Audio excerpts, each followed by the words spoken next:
Bonjour et bienvenue sur ma chaîne. Aujourd'hui, nouvelle vidéo, on se retrouve dans un décor un petit peu différent. Nous nous retrouvons dans notre bureau parce que la lumière est 100 fois mieux ici. Et nous allons parler aujourd'hui de 10 habitudes qui ont changé mon quotidien. Excusez pour le bazar, je suis en passe de terminer mon poulailler et du coup après je vais m'occuper de cette pièce là ou alors de la pièce d'en dessous, je sais pas, nous allons voir.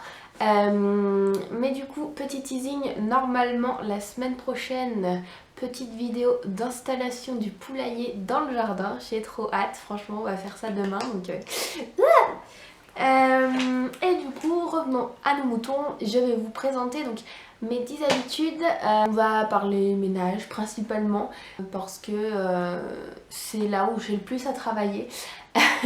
C'est vrai que c'est pas ma passion, mais du coup j'essaye de me donner des habitudes pour pouvoir être le plus productif possible. Et donc on va commencer par la première habitude. C'est une habitude que j'ai prise quand on a eu notre chienne parce que elle avait tendance à beaucoup... On a perdu quelques chaussures, dira-t-on. Et du coup, j'ai pris l'habitude de, dès que je rentre de l'extérieur, je range directement mes chaussures dans mon placard ainsi que mon manteau. Donc ça permet de ne plus avoir de choses à traîner dans la maison. Certes, pour certaines personnes, c'est quelque chose de normal, mais c'est vrai que j'avais pas pris cette habitude-là dans mon adolescence. Je laissais mes chaussures un peu à traîner dans le salon et puis mon manteau sur une chaise ou sur le canapé, enfin rien de très bon. Et du coup notre chienne nous a permis de prendre cette habitude là parce que du coup comme c'était rangé, elle ne pouvait plus rien manger et du coup c'est resté depuis ce temps là. Ensuite, deuxième petite astuce que j'ai pris il n'y a pas très longtemps, c'est dès qu'une tâche me dure moins de 5 minutes, j'essaye au maximum de la faire. Je me mets un coup de pied aux fesses et je me dis allez, c'est que 5 minutes et puis après tu peux faire autre chose de ta vie. J'ai vu ça dans des vidéos de tribulation d'Anaïs, dans ces petites vidéos de rangement qui vraiment ont été une révélation.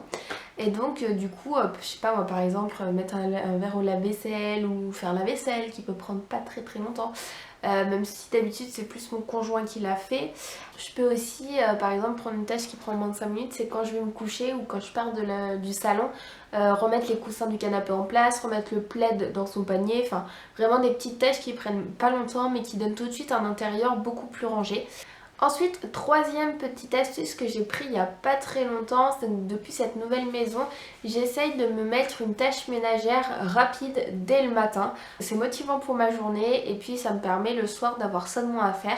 Parce que c'est vrai que le matin je suis assez motivée quand je pars au boulot et du coup je vais faire une tâche, je sais pas moi, quand j'ai la possibilité ça va être passer l'aspirateur ou ranger...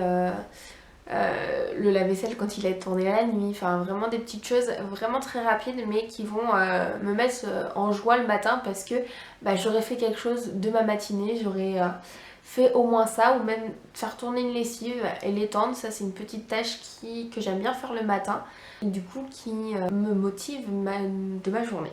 Ensuite, quatrième petite tâche que je fais, c'est certaines tâches précises ont des journées attribuées.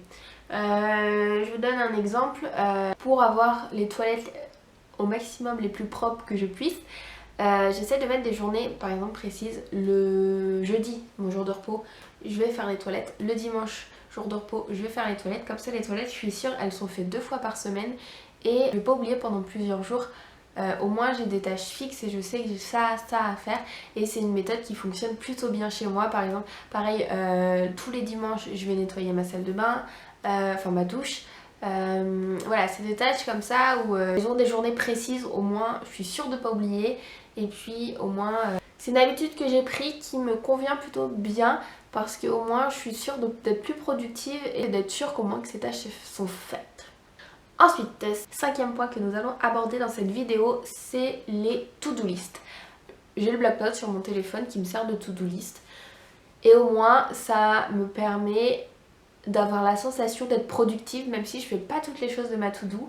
Le fait de rayer quand la tâche est faite, c'est extrêmement jouissif. Et du coup, ça me procure du bonheur, du bien-être. Et ça, on aime.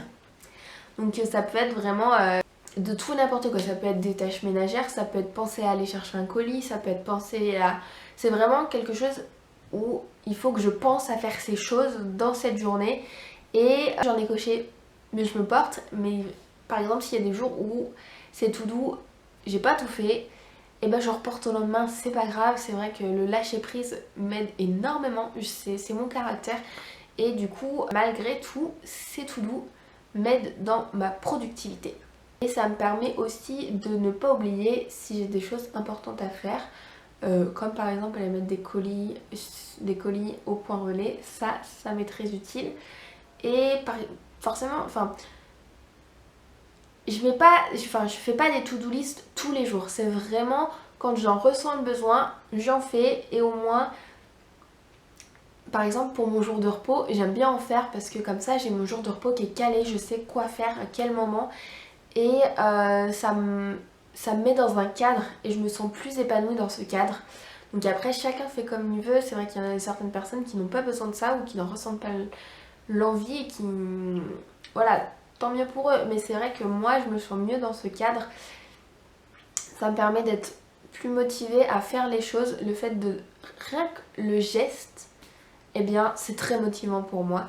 Et du coup sur la même idée, nous allons passer à la 7e étape, c'est de gérer mon Google Agenda. Donc j'ai l'application sur mon téléphone qui me permet d'oublier le moins de choses possible, même si il m'arrive aussi et encore d'oublier des petits rendez-vous, honte à moi, mais bon.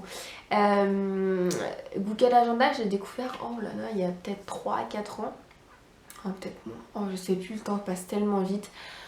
Enfin, j'ai découvert il y a quelques temps et vraiment ça m'a sauvé la vie sur les rendez-vous parce que j'ai tendance à avoir l'esprit ailleurs et du coup j'oublie beaucoup de choses et le Google Agenda m'aide énormément. Ça me permet d'avoir des rappels pour ne pas oublier les rendez-vous, les choses à faire, les réunions de famille, quoi faire de mes week-ends, enfin vraiment j'ai tout sur cet agenda et dès que j'ai quelque chose à réserver je vais voir là-dessus, au moins tout est référencé au même endroit et ça me simplifie la vie. Ensuite, 8e chose qui ont changé mon quotidien, c'est de ne pas allumer la télévision en rentrant du travail. Ça c'est quelque chose que j'ai énormément de mal à faire parce que durant toute mon adolescence j'étais collée à la télé et du coup j'ai gardé beaucoup de ces habitudes. Mais j'essaye de prendre sur moi et de créer cette habitude de ne pas allumer la télé directement en rentrant. Ça me permet d'être plus productive, en rentrant pouvoir passer l'aspirateur, faire des choses qui vont me faire me sentir mieux chez moi.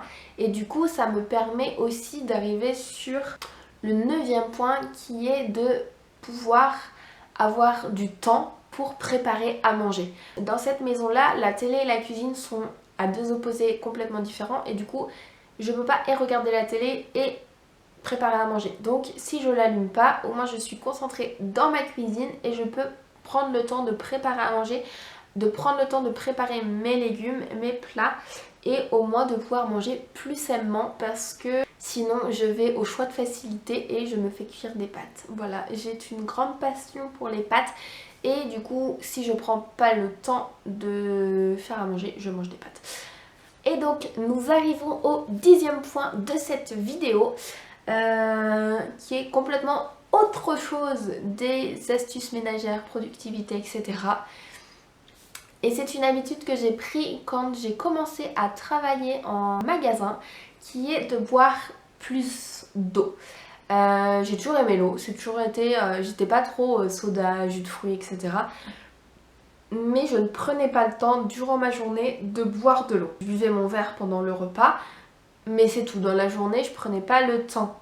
Et je me suis mise à prendre une bouteille d'eau, comme je vous ai dit dans plusieurs vidéos, lors de mon travail. Et du coup, j'ai pris l'habitude de boire plus. Et j'ai du coup, en prenant l'habitude, j'ai plus de sensation de soif. Et plus de sensation de soif me permet de boire plus d'eau. Enfin, c'est un cercle vicieux qui est plutôt bénéfique parce que c'est mieux pour le corps, mieux pour la santé, mieux pour la peau. Enfin, vraiment, boire de l'eau, c'est quelque chose d'extrêmement bénéfique. Et vous allez voir, plus vous allez boire de l'eau, plus vous allez avoir soif. Et vraiment, ça c'est une révélation. Je me sens mieux dans mon corps, mieux dans ma tête. Sur ce, j'espère que cette petite vidéo vous aura plu. En tout cas, moi ça m'aura fait plaisir de m'apprêter pour cette vidéo et de partager avec vous mes habitudes parce que en confinement, le rythme de vie est un petit peu différent. Mais c'est vrai que de pouvoir s'apprêter pour filmer une vidéo, ça me fait extrêmement du bien. Et au moins je peux partager avec vous, communiquer, c'est plutôt bénéfique dans ce genre de situation. Sur ce, n'hésitez pas à vous abonner à ma chaîne si ce n'est pas déjà fait et à faire exploser le compteur des likes. Et puis moi je vous dis à la semaine prochaine. Allez, bisous mes loups.